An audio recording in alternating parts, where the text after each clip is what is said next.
minuts. Deixeu-me saludar els tertulians d'aquest dissabte al Via Lliure. Maiol Roger, molt bon dia. Bon dia, què tal? Manel Manchón, molt bon dia. Bon dia. I des de Nova York, em sembla que ja hi és, Jordi Graupera, bon dia. Hola, bon dia. Fa més fred que a Barcelona, perquè avui, ho dèiem amb el Bartolí, que fa un fred que pela. Avui aquí no fa gaire fred, però en canvi ahir la nit vaig anar al sopar d'empresa de Nadal de la meva senyora i tinc una acidesa d'estómac que si... Perfecte. Que si em llepes l'intestí... No, vinga, gràcies. I a aquesta hora del matí saludem a l'estudi de RAC1, ho explicàvem a primera hora del programa a les 10 en punt, la portaveu d'UPyD, Rosa Díez. Señora Díez, buenos días, muchas gracias por acompañarnos. Hola, muy buenos días, encantada. Hoy es el Día de la Constitución. Usted en el referéndum del 78 tenía, si no me equivoco, 26 años. ¿Votó? Claro. ¿Qué votó? Sí, voté sí, a la Constitución, sí. Ahora, sí. Y además llevé a mi hijo a votar, que tenía 3 años en aquel momento, y lo llevé porque mi padre, que era un republicano condenado a muerte, precisamente por Franco, casi que me obligó a llevarle, a pesar del frío y de la lluvia que hacía, con una reflexión. Hay que llevar al niño para que cuando sea mayor le cuentes que estuvo el día que se votó la Constitución, que nos hizo ciudadanos a todos los españoles. ¿Está anticuada la Constitución? No, hace falta reformarla, no es que esté anticuada. Lo sustancial de la Constitución es lo que no se puede tocar. Ni en esta ni en ninguna Constitución del mundo se puede tocar aquellos artículos que proclaman derechos fundamentales, la libertad y la igualdad. El hecho mismo de hacernos ciudadanos, insisto, a todos los españoles, eso es lo que ha de mantenerse a lo largo del tiempo. Todo lo demás, el modelo territorial del Estado, la distribución competencial, el modelo de Estado, todo lo demás es coyuntural, todo lo demás se puede cambiar porque todo lo demás no es más que sirve para prestar los servicios a los ciudadanos, para garantizar los derechos fundamentales. Nosotros planteamos que se reformen muchos artículos de la Constitución precisamente para garantizar aquellos artículos, los que proclaman derechos fundamentales, que son innegociables. Creo que es hasta el 70% de los españoles no pudieron votar porque evidentemente no tenían la edad, la Constitución. No te cuento cuántos norteamericanos no votaron la suya. Sí, pero es verdad que se ha reformado unas cuantas veces más la americana. Claro, sí, pero tiene muchos más años de democracia que nosotros. Eso también. Sí. Pero, digo, ¿por qué no se ha hecho una reforma en profundidad en 36 años? Bueno, supongo que porque no ha habido una mayoría que la considerara necesaria. Quiero decir que las cosas son así. Las constituciones, como todas las leyes, son humanas, no son divinas. Los hombres las hacen. Cuando digo los hombres me refiero a los hombres y las mujeres. Esta reforma tendrá madre también, no tendrá solo padre, como la Constitución del 78. Pero usted da por hecho ya que habrá una reforma. Es necesaria hacer una reforma de la Constitución, no porque la Constitución ha fracasado, sino precisamente porque ha tenido éxito. La Constitución nace en un momento en que venimos de una dictadura. Creo que a los más jóvenes, como ustedes que me acompañan en esta mesa y como muchos supongo que nos están escuchando, pues a lo mejor no les hemos recordado suficientes veces cómo hicimos la Constitución, cómo hicieron, que yo no estuve en el debate, en fin, entre los que hicieron la Constitución.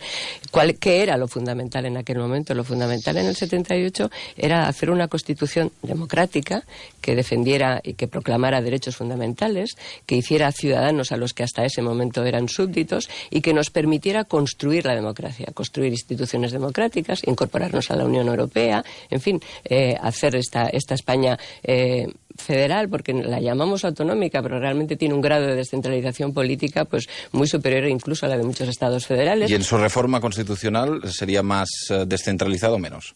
A ver, nosotros planteamos una reforma de la Constitución para hacer verdaderamente una España federal, con una alta descentralización política y en la que el Estado, el gobierno federal, tenga cláusula de prevalencia, por decirlo de alguna manera, una cosa muy parecida, muy similar a como es Estados Unidos o como es Alemania. Es decir, que la descentralización política es muy amplia, pero cuando legisla el Estado en aquello que es su competencia, porque a veces, aunque sea su competencia, no legisla, y entonces cada Estado federal, cada lander hace su propia ley en lo que legisla el Estado, pues eso pues se aplica y punto. ¿Qué es lo que pensamos desde Unión Progreso y Democracia? Por cierto, cuando nosotros empezamos a hablar de reformar la Constitución, en España No hablaba nadie, ¿eh? De hecho, en 2011, nadie. Cuando se presentan, su programa electoral lleva muchas peticiones de reforma. Pero muchas de ellas, por eso se lo preguntaba, como por ejemplo las competencias exclusivas del Estado en materias de sanidad o de educación, desde mi opinión, cuando las leo, me da la impresión que es centralizar más, no descentralizar más. Ya, pero la cuestión no es si centralizamos o descentralizamos, sino si tenemos una Constitución y unas leyes que se adapten a las necesidades de los ciudadanos. La cuestión no es más democrático un modelo confederal o un modelo federal o un modelo centralista. El nuestro, el de Unión, Progreso y Democracia, es el federal. Es el modelo que defendemos. Pero menos descentralizado. Pero fíjate, tú, perdona, que no sé si tenéis costumbre de tutear, o sea, en la radio aquí o no. Bueno, hay de todo. Bueno, pues tú fíjate, por ejemplo, tú has citado la educación y la sanidad. La educación en la Constitución no dice que sea competencia de las comunidades autónomas. Ha sido las leyes que han desarrollado la Constitución las que han derivado hacia la descentralización, aunque no me gusta mucho la palabra exactamente, pero bueno, han derivado a que ahora mismo la educación sea competencia de las comunidades autónomas. Y la sanidad.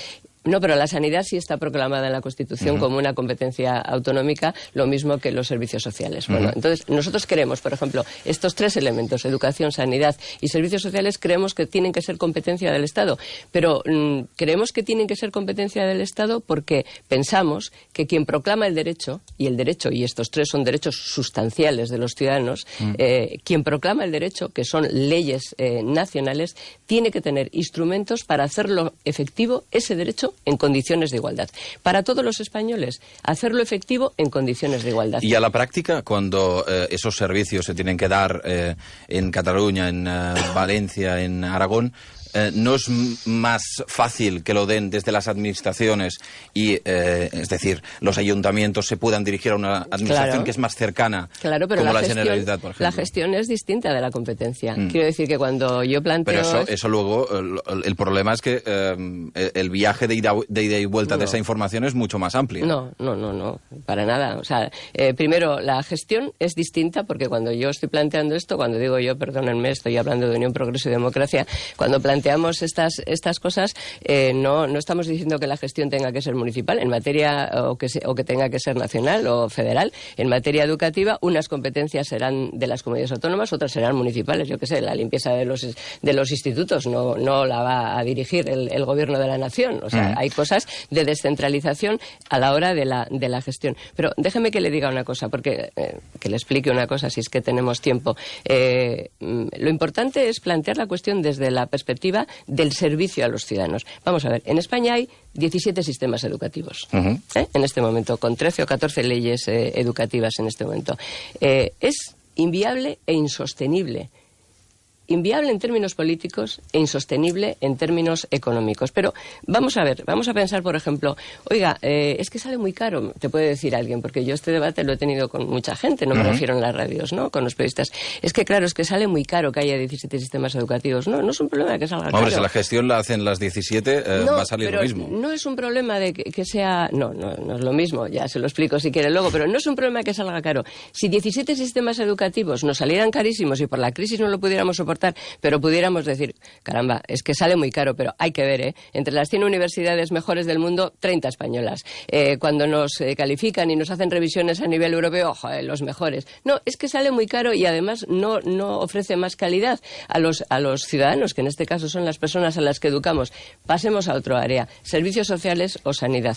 Quien proclama el derecho, los derechos básicos a una atención sanitaria, a unos servicios sociales, la ley de dependencia, por ejemplo, que fue una ley extraordinaria de la primera legislatura de José Luis Rodríguez Zapatero, que proclama derechos de quinta generación, bueno, estupendo. Pero luego resulta que las competencias las tienen las comunidades autónomas. Y como los recursos no son finalistas, porque los recursos vienen del Estado, no son finalistas, pues llegan para sanidad o para servicios sociales y montamos una televisión pública. O quien dice eso, montamos otra cosa. Con lo cual, la igualdad de derechos efectivo de los ciudadanos no se cumple y cada vez hay más desigualdad. Entonces, desde la perspectiva de la igualdad, de la Pero eficacia. quiere decir que lo que no se da a sanidad y educación es porque hay televisiones autonómicas. No, lo que no se da, no, es que la gestión autonómica es política y uno recibe los el recursos... dinero, los recursos económicos. Los recursos, cada Que el comunidad problema de autónoma, que cada haya comunidad peor autónoma, educación es que haya televisiones no lo autonómicas. simplifique, porque yo estaba dando una explicación. Pregunto. Digo que los recursos no son finalistas, los que llegan dedicados porque se calcula cuánto cuesta el ejercicio de la competencia de sanidad y llegan unos recursos. Se calcula cuánto cuesta el ejercicio de los servicios sociales y llegan unos recursos. Y cada comunidad autónoma, en su autonomía política, decide cómo distribuye los recursos. Oiga, los recortes de los últimos años, de todos estos años de crisis, es un mapa, no lo dice Unión, Progreso y Democracia. Hay un mapa, cada vez hay más desigualdad en España, porque quienes han ejercido recortes, además del Gobierno de la Nación, que no tengo que entrar en detalles, pero si quieren entramos, han sido también las comunidades autónomas. ¿Y de dónde han recortado? Pues de la parte más gruesa del capítulo, que está destinado a educación y a sanidad. Claro. Y eso ha perjudicado a los ciudadanos. Podían haber recortado de otros sitios. También el Gobierno de la Nación, no me lo cuente, también el Gobierno de la Nación, el primero de ellos, pero es que eso es así. O sea, cumplir el déficit es una obligación para todos, pero de dónde recortamos para cumplir el déficit es una decisión autónoma y política. Yo le iba a preguntar, de hecho, que usted viene a Barcelona para hacer precisamente un meeting acerca de la Constitución, en el Día de la Constitución. Y hoy justo sale en La Vanguardia que 3 de cada 4 catalanes que quieren cambiar la Constitución, y de hecho solo un 4% consideran que ahora mismo es útil. Yo leo en El País un artículo que habla con distintas fuerzas políticas acerca de esa reforma. El representante del PP dice que no es bueno hacer una reforma ahora, pero los que dicen cambiarlo, incluido UPyD, el destacado de la noticia, de las declaraciones de cada uno, se centra en solucionar el conflicto catalán. Entonces, mi pregunta es, ¿por qué ahora la reforma de la Constitución tiene que ver con lo que está pasando en Cataluña? Desde la perspectiva de Unión, Progreso y Democracia, no. Como usted recordaba antes, nosotros planteábamos en el 2011 y antes, cuando nacimos, la reforma de la Constitución.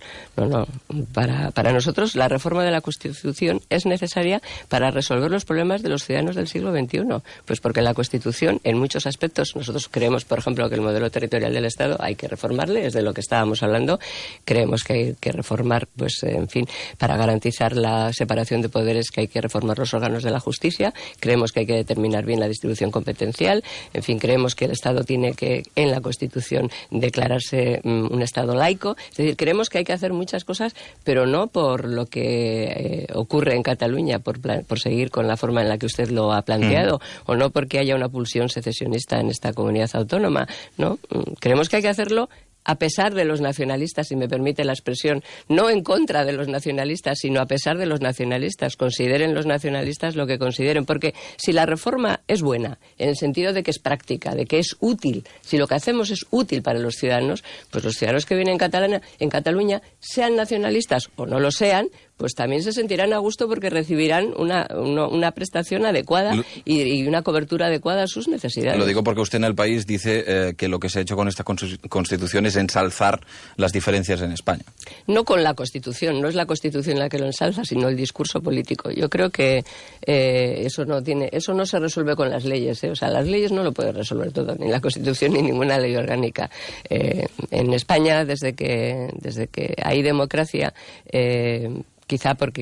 seguro, porque veníamos de una dictadura y de un modelo centralista. Hemos dedicado, o mucha gente ha dedicado mucho tiempo a ensalzar la diferencia, como que lo que nos diferencia es lo más positivo, lo que nos diferencia a los españoles de una parte de España, de una región y de otra, nuestra pluralidad, nuestra diversidad, no pluralidad porque pluralidad es un término político. Y nadie defiende lo común. Entonces, quiero decir que esta es una de las debilidades de este país. O sea, aquí hablamos de lo que quieren los catalanes, los vascos, los andaluces y tal, y nadie, muy pocos, hablan en nombre de todos. Y lo común, la diversidad es una riqueza. que yo creo que hemos de mantener y reforzar. Es una riqueza siempre que esté garantizada la unidad. Esa es nuestra percepción. Pero si se ha hecho desde el inicio de la democracia, será por algo. Quiero decir que... Pues porque veníamos de una dictadura y porque mucha gente relacionaba dictadura, monolitismo con democracia. Y efectivamente, lo relacionaba en el sentido inverso, quiero decir. Y entonces, pues, y porque hicimos los constituyentes, y ustedes lo saben bien, hicieron un gran esfuerzo por incorporar a los nacionalistas, que había que hacerlo, por supuesto, ¿no? Y hicieron un esfuerzo por lo que se llamó constitucionalizar al nacionalismo, pensando que el nacionalismo no es que tenga que salir a la calle a decir viva la Constitución, sino aceptar pero aceptar las instituciones democráticas que surgen de la Constitución. Y lo que ocurrió fue que como el discurso nacionalista dio ventajas y privilegios, porque hay que llamar a las cosas por su nombre, en muchos lugares de España y en el mío, en el País Vasco particularmente, pues muchos españoles del resto de comunidades autónomas y en muchas comunidades gobernantes y en muchas comunidades autónomas en los que nunca hubo un afán por la diferencia, pues encontraron el discurso y dijeron, bueno, si se trata de sacar ventajas o de sacar privilegios, si para eso hay que enfatizar la diferencia... Pues mira, en León también hay nacionalistas. Entonces empezamos a hacer ese discurso. Hombre, no va a comparar los nacionalistas en León con los que puede haber en Cataluña o en el País Vasco. No, pero, claro, no. En el número son muchísimos menos, pero le aseguro que hoy en León hay nacionalistas y no había oído nunca. Yo le iba a preguntar, de hecho, que ahora que ha sacado el tema, dice, también en mi tierra, ¿no? Usted en 2011, precisamente, una de las cosas que decía es revocar los derechos forales. ¿Por qué no lo pidió cuando era consejera en Euskadi?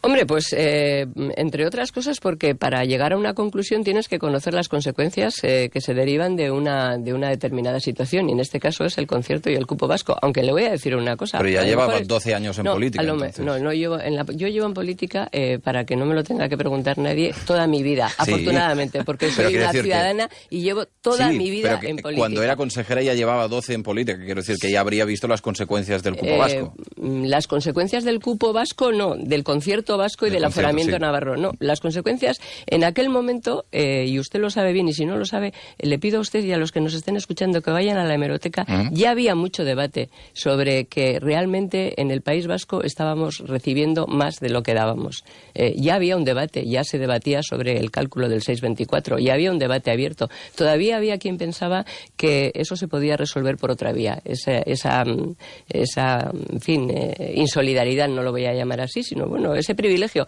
se podía resolver compensando por otra vía. Pues yo ya he llegado a la conclusión hace muchos años, desde luego, y además algo escribí estando todavía en el Partido Socialista Obrero Español, de que es imposible, de que si no reformamos, si no acabamos con el concierto vasco y con el aforamiento navarro, es normal que en otras comunidades de España, como es el caso de Cataluña, quieran un trato similar. Y es que es inviable.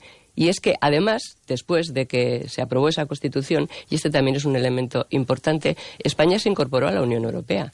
O sea, es que el concierto y el amejoramiento terminarán, si no lo revisamos nosotros, terminarán revisándonoslo como han revisado algunas normas que de él se derivaban desde la Unión Europea por competencia desleal. Y toda la situación, toda la circunstancia y el mundo ha cambiado. ¿Y por qué? Porque no nos vamos no vamos a reflexionar sobre lo que ha ocurrido y sobre las consecuencias de lo que ha ocurrido. Es que somos humanos. Y entonces en cualquier país del mundo las leyes se revisan a la luz de sus consecuencias. Ningún legislador cuando hace una ley quiere fastidiar a nadie, pero las leyes se revisan al cabo de unos años a la luz de sus consecuencias. El legislador, el constituyente, quería que el concierto y el cupo fuera el concierto, que el cupo es cómo se distribuye, y el amejoramiento navarro fuera un privilegio. Sabía que era un privilegio, pero pensaba que era la única manera de incorporar al nacionalismo vasco y que además iba a haber otros instrumentos de redistribución. La experiencia demuestra que no. Formamos parte de un espacio político que es la Unión Europea. En Europa se abre paso el debate sobre una fiscalía común. No podemos mantener en España 5 haciendas, que son las que hay ahora. Usted sabe que perfectamente, creo que, o algunas de sus declaraciones acerca de Cataluña, porque ahora quería preguntarle por eso, generan una cierta irritación en la gente, o en alguna gente en Cataluña, algunos catalanes. Por ejemplo, yo quería escuchar un par de cortes de algunos momentos de declaraciones de Rosa Díez. Se ha dicho aquí que no hay opresión en Cataluña. Sí que la hay. Los ciudadanos no nacionalistas viven oprimidos. ¿O no es verdad? No pueden ocupar el espacio público. Ya lo creo que hay opresión, pero no es una opresión del Estado. Son ciudadanos catalanes que oprimen a otros ciudadanos catalanes. Hay un gran paralelismo entre la situación que se ha generado en Crimea y la que se está generando en España y se puede llegar a generar si Artur Mas sigue adelante vulnerando la legalidad. El gobierno de Cataluña está incitando al odio, a la violencia. Son delitos gravísimos, tipificados a nivel nacional en nuestro Código Penal, pero tipificados también a nivel europeo.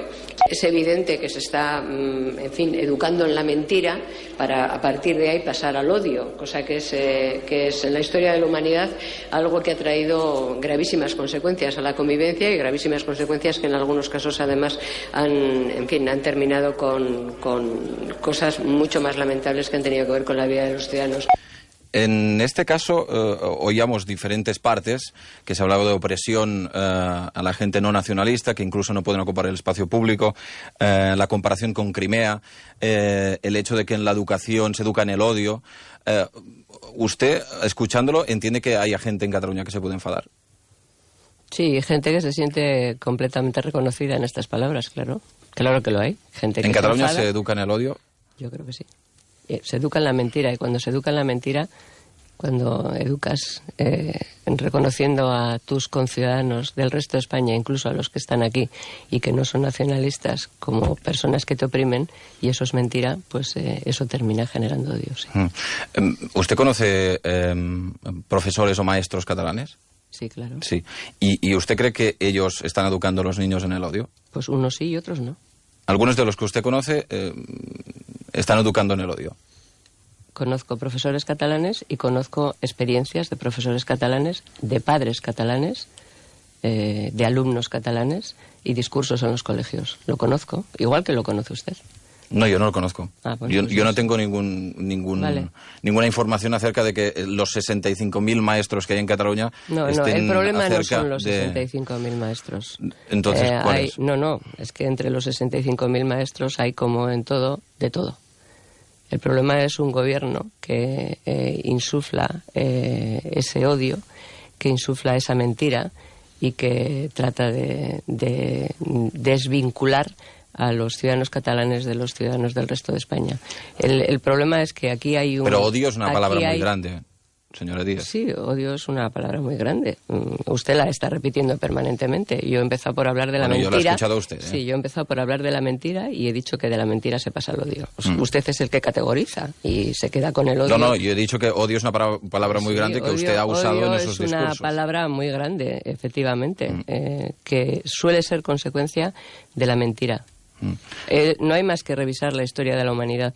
Cuando alguien trata de romper los vínculos y para romper los vínculos acusa al otro, desde España nos roba hasta todo lo demás, pues terminas, en fin, enfrentándote al otro. Yo creo que aquí se trata de romper los vínculos. Usted habla de violencia. Es que hay muchas violencias que no son físicas. Usted lo sabe bien, ¿verdad?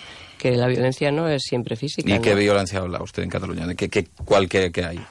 Pues creo que hay una violencia en el comportamiento, creo que hay una exclusión de los que no son nacionalistas. Pero del espacio público, usted habla, no pueden ocupar el espacio público. ¿Cuántas personas que no son nacionalistas en Cataluña les hacen reconocimientos públicos? ¿Cuántos hace nada? ¿Quiere decir premios? Reconocimientos pues hasta muchísimos. Profesionales, ¿no? Bueno, ¿y a cuántos les excluyen por el hecho de serlo? Le han querido quitar hace nada a una catedrática, incluso un reconocimiento por el hecho de no ser nacionalista.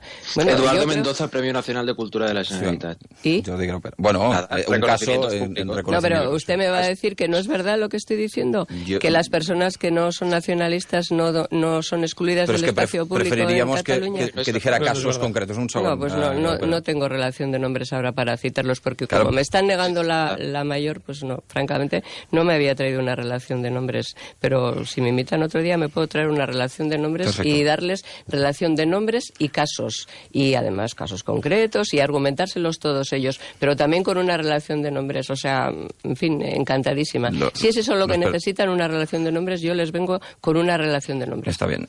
Una de las declaraciones que quizá molestó a más gente, o por lo menos en Cataluña, fue esta. Si no fuera porque en Euskadi nos mataban, yo diría que lo de Cataluña es peor. Como en Cataluña todo es tan calladito, todo era tan civilizado, todo parecía tan europeo, tan seni, tan bien.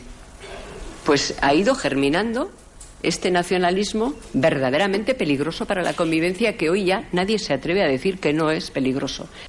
Usted, decíamos antes que fue consejera en el gobierno vasco entre el 91 y el 98. En ese tiempo ETA mató 67 personas, incluido, por ejemplo, Miguel Ángel Blanco, y usted incluso intentaron atentar contra usted.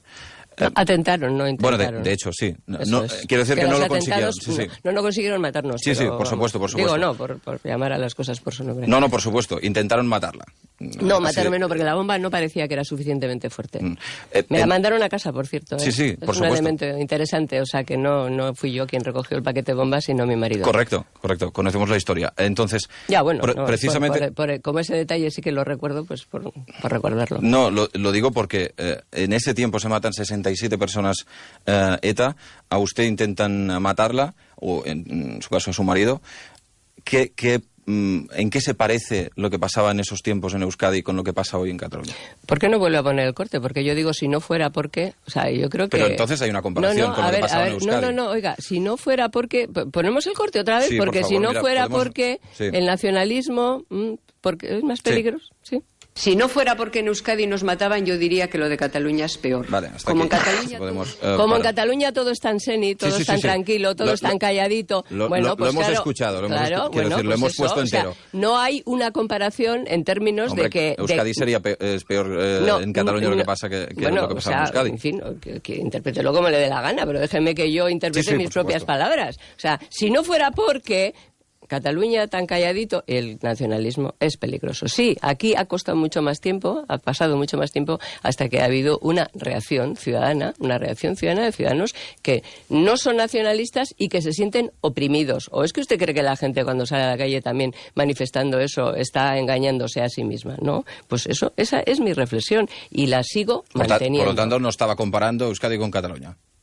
Hombre, ¿ponemos otra vez el corte? No. O sea, estoy comparando el nacionalismo con el nacionalismo. Estoy comparando el nacionalismo con el nacionalismo. Que no solo es comparable, es que son iguales los nacionalismos. Solo que, afortunadamente, para los catalanes y para el conjunto de los españoles, aquí no ha habido una organización terrorista como ETA. Afortunadamente. Por supuesto.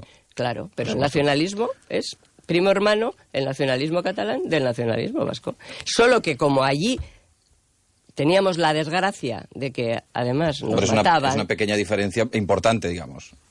Pues, que había una organización terrorista. Pero no es que me lo diga usted. O sea, que quien ha vivido en Euskadi toda la vida soy yo. O sea, por eso me sorprende. No me lo va a contar a mí. No, por eso pues no le debía de sorprender. Igual debía de pensar, bueno, pues a lo mejor esta reflexión que yo la quiero encontrar o la quiero tomar encontrando a ver por dónde no está la igualdad, a lo mejor tiene un sentido, ¿no? Bueno, le animo a que lo piense, o por lo menos a los que nos están escuchando, porque creo que los que están conmigo sentados, él por lo menos ya lo ha pensado y ha llegado a una conclusión. Yo he llegado a mi conclusión, que es esta, que todos los nacionalismos son iguales, sean periféricos o sean centrales, y todos tienen, a lo largo de la historia, consecuencias muy negativas para la convivencia. Todos, y a lo largo de la historia de Europa, que no solo de España.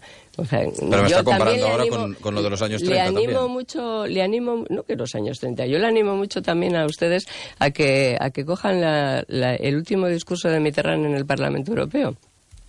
En los años en los que el último semestre en que Francia tuvo la presidencia y él era presidente, cuando explicaba a sus colegas europeos la necesidad de que Europa se construyera superando los nacionalismos de Estado, porque las dos guerras mundiales, que son guerras europeas, empezaron por la confrontación entre nacionalismos de Estado, y cómo les animaba a superar ese nacionalismo precisamente... Pero no me está diciendo que lo que pasa en España acabará en una guerra civil. Eso lo ha dicho usted, yo no lo he dicho. Si yo lo hubiera querido decir, lo hubiera dicho, no tenga ningún problema. No, para nada. No le estoy diciendo eso. Vale, pero precisamente porque vivimos en democracia, porque tenemos la Constitución del 78 y porque formamos parte de Europa, afortunadamente. Precisamente por eso. Ahora, si a usted le parece eso, dígalo usted, pero no me lo ponga en mi boca. Por supuesto, vale. Lo pregunto. ¿Está diciendo eso para que usted pueda explicar? No, es que yo no estaba diciendo eso. Por eso lo le he estaba preguntado. Diciendo usted. Mayol Roger. si tienes alguna pregunta. Buenos días. Primero me gustaría agradecerle su presencia aquí, porque en estos días en que el independentismo está un poco dividido sobre el camino a seguir, palabras como algunas de las que ha dicho usted nos ayudan a pensar por qué el objetivo final sigue siendo la independencia. Por tanto, se lo agradezco.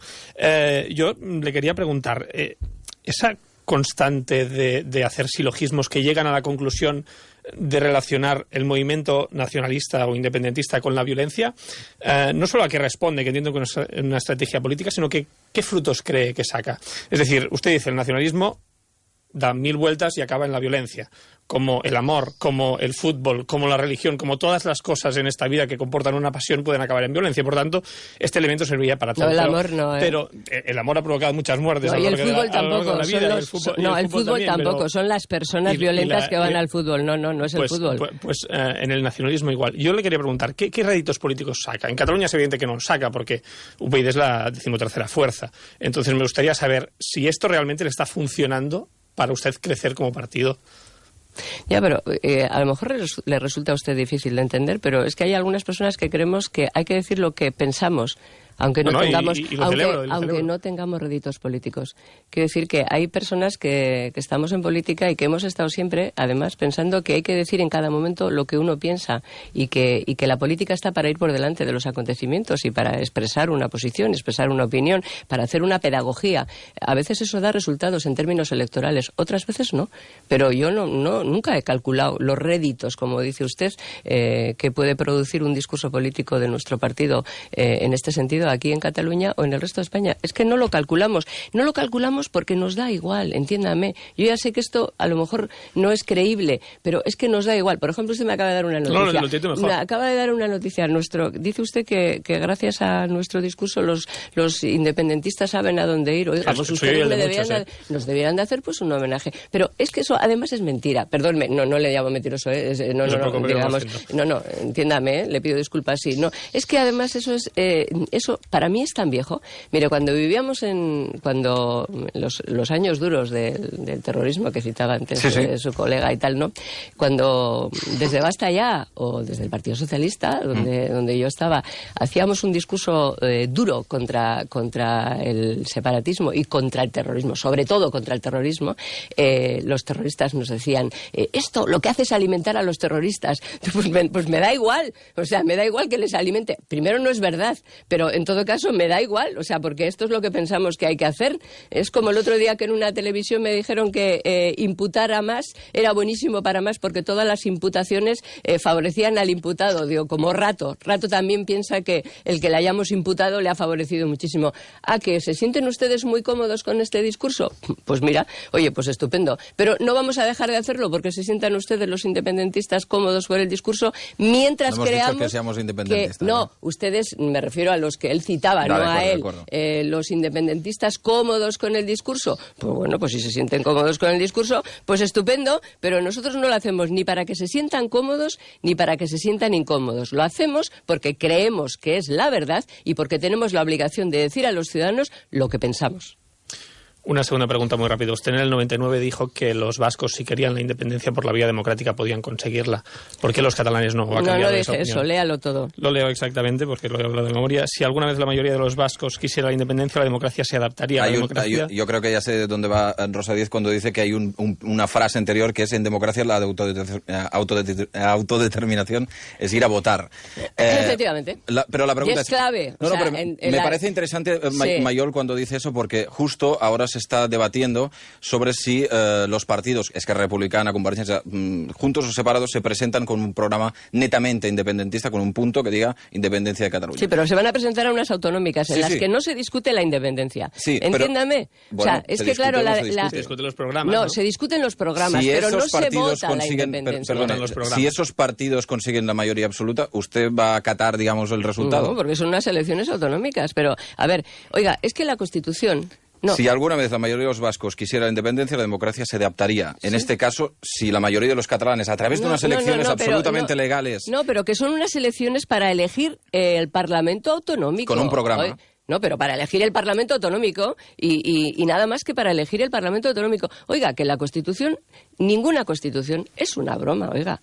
que es que hay reglas, que se puede cambiar la Constitución y que para proclamar la independencia de España, de una parte de España, lo decidimos todos los españoles. Y la adaptación la hacemos todos los españoles. No la hacen los catalanes o los vascos o los gallegos o los andaluces. Pero con esa fórmula, por ejemplo, imagine que los 7,5 millones de catalanes, los 7, incluso los bebés, quisieran la independencia. Los bebés no van a votar. No, por supuesto. Aunque tienen una deuda de 21.500 euros ya gracias al gobierno es una broma. de Rajoy, pero bueno. Pero quiero decir que si todos los catalanes que puedan ir a votar votaran a favor de un programa independentista, tampoco lo conseguirían. Pues no, pues en unas elecciones autonómicas no. Ni en unas generales, porque sumarían 67 diputados. La independencia de Cataluña la votamos todos los españoles, salvo que cambiemos la Constitución y digamos en la nueva Constitución que la soberanía no reside en el pueblo español. Si cambiamos la Constitución, pero la cambiamos, o sea, no nos la cambian antes una parte de los españoles, la cambiamos todos los españoles y decidimos que la soberanía ya no reside en el pueblo español, pues lo hacemos, pero mientras la soberanía resida en el pueblo español, pues no nos la cambia una parte de los catalanes o de los vascos o de los andaluces. ¿Y a usted le interesaría Por cierto, que en esa retórica en la que usted me mete, si usted cita, dice, ¿por qué no le preguntan, igual se lo han preguntado ya en esta radio, pero ¿por qué no les preguntan a los invitados nacionalistas por qué no abandonan lo de la independencia, dado que solo fueron a votar el 30% de los catalanes? ¿Por qué no le damos la vuelta a la pregunta? Oiga, dado que solo han ido a votar el 30% de los catalanes, ¿no cree usted que el 70% ya les ha dicho que no está de acuerdo? ¿Por qué no se olvidan de pedir la independencia? Porque esta sí que la hemos tenido antes de ayer. Solo han ido el 33% a votar y resulta que, pues pregúntenle a los gobernantes catalanes y a los independentistas que se sienten como una piña gracias al discurso de UPyD. No tenga ningún problema que abandonan. Las preguntas que hacemos como periodistas las hacemos a todos los partidos. Pero no yo dejo esta pregunta. ¿Por qué no abandona? Oiga, señor Mas, señor todos los independentistas. ¿Por qué no abandonan ya que el 70% les ha dicho que no? ¿Han tenido la oportunidad? No les he dicho que no. No han ido, hombre. Bueno, no han ido a votar, no quiere decir. Hombre, no sume el no. No sume el no a los que no han ido a votar. Solo el 30% han votado sí. ¿Por qué no les dicen? Pues mire, es un 30%, además, que le tengo que decir que no sabemos exactamente, porque no hay censo, entonces no sabemos qué porcentaje. Sí, que igual es menos, quiere decir, ¿no? O más, incluso. Ya, no parece. No, escolta. Sí, Manel Manchón. Quería preguntarle que yo creo que hace usted bien, porque buena parte de lo que usted está defendiendo lo defienden incluso personas que están en Convergencia y están en Unión, pero que no lo dicen, que están en contra del proceso, pero que consideran que en estos momentos el presidente Mas está liderando un proceso que no se sabe cómo acabarán y prefieren estar en un segundo plano. Pero esto, bueno, como aquí hemos discrepado alguna vez sobre lo que está pasando, pues yo le digo que es así, que usted lo que está planteando lo comparte más gente de lo que usted se piensa. Otra cosa es que después UPyD tenga réditos electorales o no, porque aquí hay otras circunstancias de pesos electorales, etcétera. Pero yo sí que le quería preguntar... Sí, lo que le quería preguntar es que, claro, usted habla de los servicios a los ciudadanos. Y, por ejemplo, el gobierno del Partido Popular insiste mucho en que España es un país muy descentralizado. Pero a veces se confunde, porque si hay parlamentos autonómicos y si hay autogobierno, la descentralización a veces sirve de poco cuando el gobierno plantea, a través de leyes de bases y de legislación, pues una cierta invasión en la legislación autonómica. Entonces, usted lo que plantea es una reforma de la Constitución para reforzar servicios de todos los ciudadanos españoles, pero en su proyecto, ¿dónde queda Cataluña? Porque aquí se ha hablado siempre que al margen de que si se considera privilegios o no, claro que queda en España, según su proyecto, no lo pongo en cuestión, pero ha de ser una parte más exactamente igual que el resto. Es decir, porque en la Constitución pone nacionalidades y regiones. Seguramente un independentista consecuente se acogería mucho más a la Constitución de lo que está aceptando, porque la Constitución lo marcó muy claramente. Luego, el desarrollo de esa Constitución derivó en pactos autonómicos, el último del año 92, en la que las competencias llegaron a ser para todos y se acabó homogeneizando el modelo. Pero no se homogeneizó, ¿no? Bueno, un poquito sí. No, verá, yo creo... Perdón. No, porque yo creo que la clave es que descentralización no es exactamente autogobierno. Descentralizar, pues descentralizar y luego transfieres recursos, tú los gestionas y ya está. Eso no es autogobierno. Cuando los parlamentos, las autonomías, los ciudadanos votan cada 4 años a un parlamento y a un gobierno autonómico, autonómico, pues ese gobierno tiene que tener responsabilidades. Bueno, aquí hay descentralización en España y hay autogobierno. Realmente tenemos 10 puntos más de descentralización política, es un estudio europeo, que Austria. Quiero decir que hay descentralización y hay autogobierno. O sea que realmente eso sí que lo hemos hecho ya nosotros, como decía al principio, el modelo federal de alta descentralización política, de capacidad de autogobierno, nos parece el modelo propio para España, que es un país muy diverso, que tiene esa riqueza de la diversidad, entre otras varias lenguas oficiales. O sea que ¿por qué no, en fin, reconocerlo y protegerlo, ¿no? ¿Dónde queda Cataluña? Hombre, nosotros lo que pensamos es que la Constitución, en esta reforma federal, los techos autonómicos tienen que estar cerrados. O sea, que las comunidades autónomas tienen que tener los techos autonómicos cerrados, que los llamaríamos gobierno federal, o como queramos llamarlo. Bueno, federal no podríamos llamarlo, porque la federación tendríamos que separarnos para después unirnos, o como queramos, ¿no? Pero creemos que la Constitución, la nueva Constitución, la reforma, tiene que cerrar los techos competenciales. Hemos de discutir lo que sea antes, pero tenemos que establecer lo que son competencias del gobierno, lo que son competencias de las comunidades, lo que son competencias de los ayuntamientos. Tienen que tener financiación para acometer esas competencias, o sea, tener financiación y no depender la financiación de las mayorías relativas, de las necesidades, ni tampoco las competencias, de que como no tengo mayoría, pues voy si me das esta otra, si hay una cesión. No, tiene que estar cerrado, lo que no pudo cerrar la Constitución del 78, porque entonces el constituyente no lo pudo hacer. A nuestro criterio tiene que estar cerrado. Todas las comunidades autónomas, con sus peculiaridades, las que tienen lenguas propias, lenguas autonómicas, tienen que tener globalmente las mismas competencias, y tiene que desaparecer, desde el punto de vista de la capacidad fiscal, el concierto y el amejoramiento navarro. Esto tiene toda la lógica en pleno siglo XXI. Yo antes citaba a Europa como referencia. En Europa hay un discurso a favor de la fiscalidad común europea, de la política común europea. Pero es que en España es que es absolutamente necesario hacerlo, porque el modelo que tenemos ahora, el de la España de las autonomías, realmente lo que ha permitido, o lo que a lo que hemos llegado, es a que en España convivan tres modelos. El modelo autonómico, que es el federal, aunque se llame de otra manera; el modelo confederal, que es el modelo del País Vasco y Navarra y los estatutos de segunda generación, que son los que establecen en relación bilateral; y el modelo jacobino, diseñado en las Cortes de Cádiz, la provincia, las diputaciones y la provincia. Tres modelos a la vez son inviables e insostenibles. Y esto es la propuesta de reforma que nosotros planteamos. Darrera pregunta, Jordi Graupera, desde Nueva York. ¿Solo una? Sí, es que es muy tarde, Graupera. Primero, gracias, señora Díez, por venir, no porque aglutine a los independentistas, sino porque sí, porque venir está bien, decir lo que uno piensa está bien, y sin más, ya está. Este preámbulo que ya hemos hecho todos, vale. Bueno, pero que me parece que ya que hay distintas opiniones en la mesa, pues esta es la mía. Tengo una pregunta, es un poco larga, me disculpo de entrada, y aprovecho que tengo la posesión de la pelota para matizar un par de cosas que usted ha dicho que me parece que no son exactas, y luego me lanzo a la pregunta. A lo mejor tendrá que tomar nota porque es un poco larga. Bueno. La primera cosa, que a lo mejor no lo sabe, en catalán, cuando la N y la Y van juntas, se pronuncia como la ñ en castellano. Si usted quiere utilizar la expresión seny en catalán, cuando está aquí yo le recomiendo que utilice seny por cuestión de empatía, ¿no? Es como una ñ al final. Segundo, usted dice que la inversión del Estado en las comunidades autónomas no es finalista, y esto provoca que en lugar de invertir en cuestiones como educación, pues la comunidad puede decidir invertirlo en la televisión autonómica. Solo para clarificar los datos, que sepa que la inversión en cuestiones sociales del presupuesto de la Generalitat de Cataluña son 14.000 millones de euros, que supone un 46% del presupuesto. Si quitamos los 7.876 millones de euros que se pagan deuda este año, esto supera el 50% de la inversión, y el presupuesto de la televisión autonómica son 250 millones de euros. Solo para poner las cosas en perspectiva, porque eliminar la televisión autonómica entera y dedicar ese dinero, pongamos, a la sanidad, pues aumentaría en menos de un punto porcentual la inversión en cuestiones sociales. Usted habla de que solo votaron un 30% y un 70% votaron que no. A mí esto votaron que no, dijeron que no al plan de Mas. Yo creo que esto es un análisis inexacto, porque el derecho a no participar también forma parte del derecho democrático y no necesariamente significa oponerse, pero sí siguiendo su lógica y los resultados de las elecciones autonómicas del 2012, el 99,6% de los catalanes dijeron no al proyecto de Rosa Díez, utilizando el mismo argumento.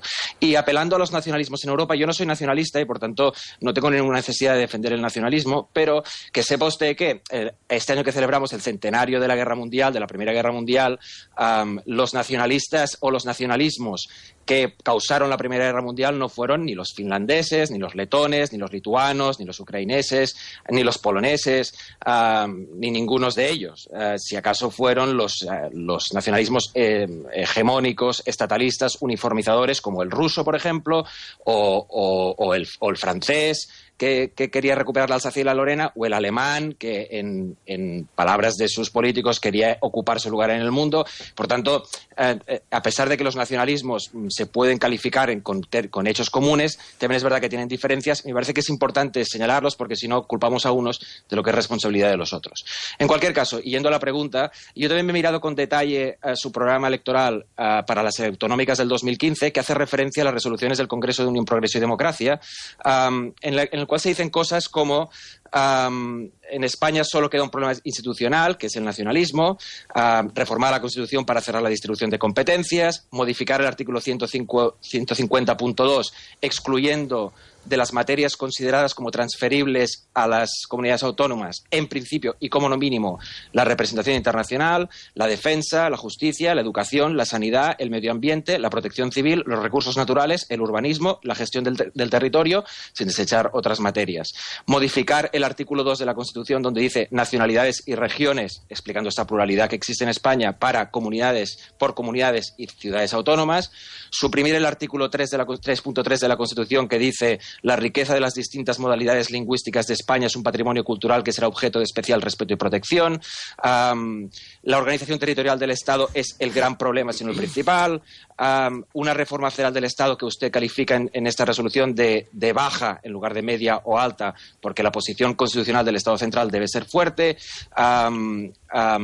Donde critica la educación, donde se supone que se adoctrina a los estudiantes en el nacionalismo para la división y, por tanto, centralizar los libros de texto en una comisión estatal para que todos los libros de texto sean iguales en España, etcétera, etcétera. Mirando en contraste el programa electoral de Ciutadans, con quienes ustedes no han conseguido llegar a un pacto, veo que Ciutadans tiene una postura un poco más moderada respecto a la centralización y, de hecho, promulgan una cierta descentralización en algunas materias. La pregunta ¿es esta la razón de fondo por la cual Ciutadans y UPyD no han podido llegar a un acuerdo? Es decir, ¿es Ciutadans, digamos, demasiado catalanista o demasiado descentralizador o demasiado nacionalista para lo que quiere Unión, Progreso y Democracia?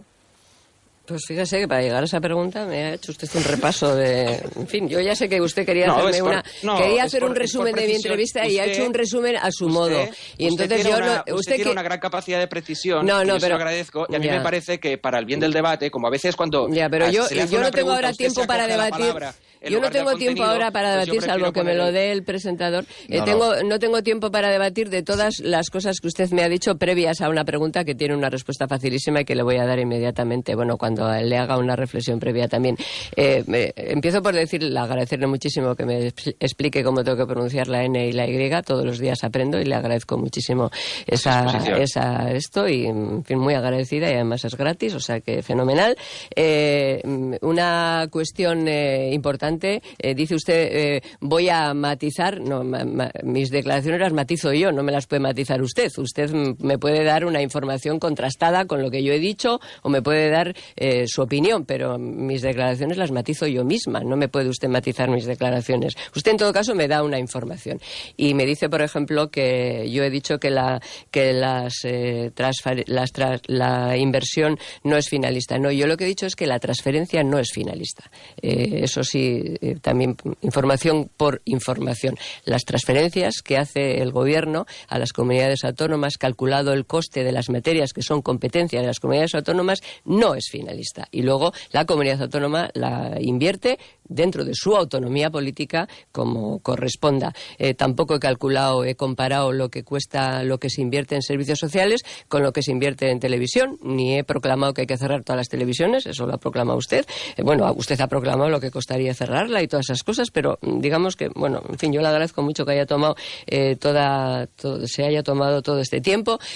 También he hablado de los nacionalismos en el mundo y he hablado de los nacionalismos europeos. Yo no he citado ni al lituano ni a todos esos que usted ha citado. Efectivamente, las dos guerras mundiales que son europeas, todo el mundo sabe cómo empezaron, por la confrontación entre el nacionalismo alemán y el nacionalismo francés. Y desde luego que el nacionalismo ruso después tuvo su papel, pero eran los estados-nación de entonces, eran los estados, el nacionalismo de los estados miembros. Y de ese nacionalismo he hablado cuando citaba a Mitterrand, que les recomiendo mucho vivamente a quienes me están escuchando ese vídeo, que por cierto colgamos hace poco, de Mitterrand en el Parlamento Europeo explicando los peligros del nacionalismo, de los nacionalismos y cómo nos habían llevado a donde nos habían llevado a Europa para la construcción europea. Y termino, bueno, usted ha dicho que ha leído nuestro programa autonómico, que todavía no está aprobado, pero bueno, usted ha leído un borrador y entonces le agradezco mucho. Sí, es un esborrany, sí. Hay unas bases en las cuales se invita a los miembros de las bien, digo, porque se pueden asustar los afiliados del partido, porque ha dicho usted eso y dice, pero ¿cómo? Si no lo hemos aprobado y tal. No. Ahí en lo que se pone también, lo que dice también es que a pesar de que cada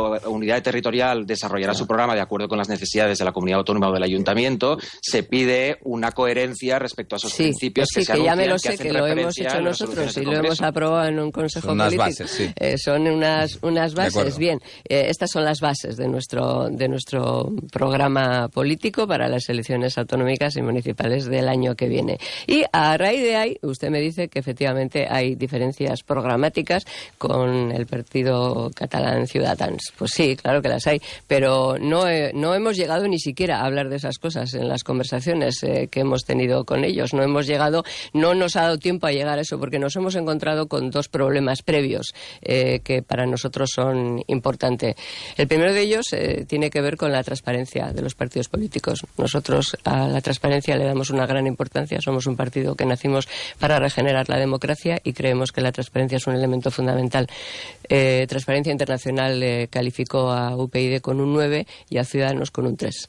Ahí nos hemos encontrado con una... ¿Por qué razón? ¿Por qué razón el 3 de Ciudadanos? Está publicado, Transparencia Internacional lo ha publicado. Lo mismo que ha encontrado nuestro programa, podrá encontrarlo. Y ahí está puntuado. ¿Por qué razón les dieron un 3 a ellos? ¿Lo sabe? Pues eso digo, que está publicado.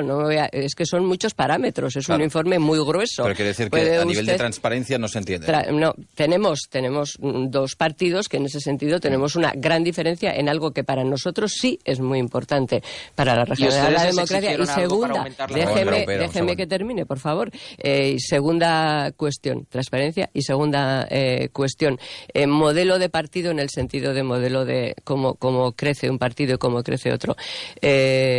Ciudadanos tienen en toda España, aquí son un partido, en toda España son 17 o 20 y tantos. Ha ido incorporando partidos locales y regionales, y al incorporar a partidos locales y regionales que tienen, pues, en fin, pretensiones y propuestas, pues, en fin, muy contradictorias, por ejemplo, el partido de Jaén o de Jerez, que pide que Jerez sea una provincia tal. Bueno, al ir incorporando partidos locales no solamente ha incorporado contradicción desde nuestro punto de vista político, sino que ha incorporado a los concejales. Es decir, Ciudadanos tuvo en las elecciones de hace 4 años, creo que 12 concejales en toda España, y ahora tiene 350, porque todos los que ha incorporado los ha incorporado bajo las siglas de Ciudadanos. Eso se llama transfugismo. Yo respeto mucho ese modelo de crecimiento, pero no lo compartimos. Entonces, no hemos podido pasar de esas dos cuestiones. Cuando Ciudadanos supere esas dos cuestiones, pues podremos seguir hablando. Passen 12 minuts de les 11 del matí. Evidentment, els serveis informatius em mataran perquè ens hem allargat 12 minuts respecte a les 11. Quería agradecer mucho, como los demás miembros de esta mesa, que se haya acercado a RAC1 y a Barcelona en este Día de la Constitución y que nos haya concedido esta entrevista. Muchísimas gracias. Gracias a ustedes. Fem una petita pausa i de seguida anem al butlletí.